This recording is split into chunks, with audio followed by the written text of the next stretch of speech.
Hi, I'm Brad from Team Kinetix. We're down here at my gym in Chelmsford, that's mygym.com. We're talking about some more leg exercises. After the French contrast video I put up some time ago, I had a lot of questions about the triphasic method and other ways of getting your legs strong. So, here's Will Wayland from Powering Through. He's going to talk us through the exercise and I'm going to get my squat up.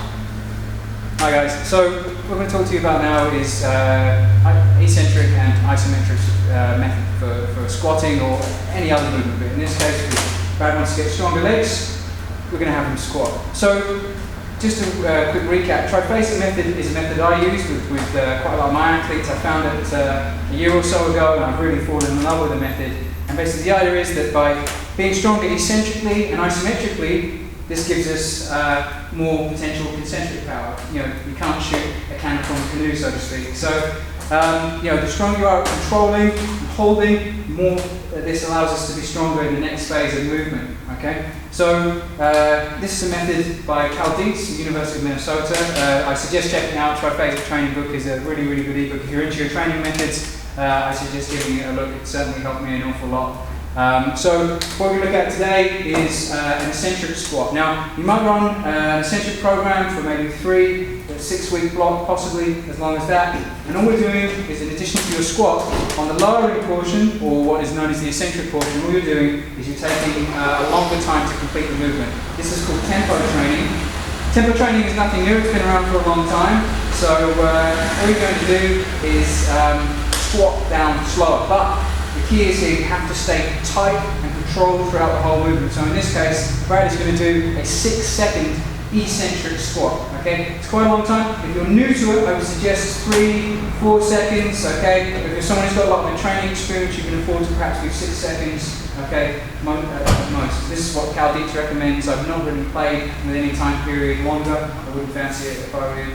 The only other thing I'll say is that when you do try eccentric or isometric methods, have someone on hand who can both time you and spot you, okay? And make sure the person who's spotting you is someone with a brain, alright? Because otherwise it could end very badly for you.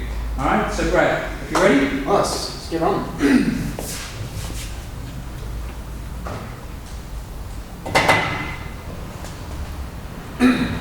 You good? Nice and tight, yep. Okay. Ready? 6 seconds? Yep. Go. 1, 2, 3, 4, 5, 6. Up there. That's it. Again.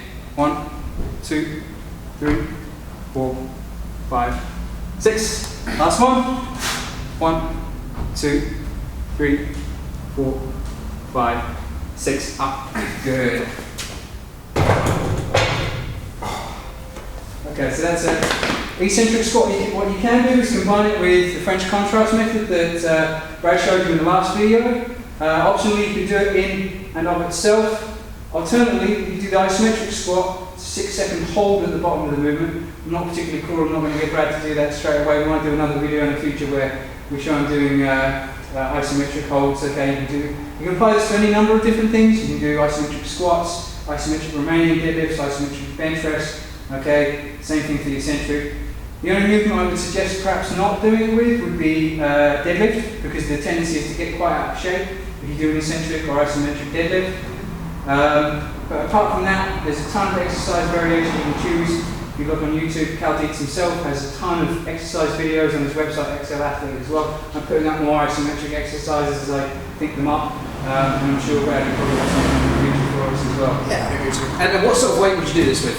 The weight, in terms of load, Kinetix recommends 80% in his programs. You see sort of between 80 and 87% for beginners. I can suggest probably going lower, you know, possibly down into the 70s, possibly even the 60s, because to start with, you want to focus on really good quality movement, and minimise risk as much as possible. More advanced athletes, the ones with longer training age, are going to be able to go, you know, 80% or higher because they're used to handling this kind of training intensity.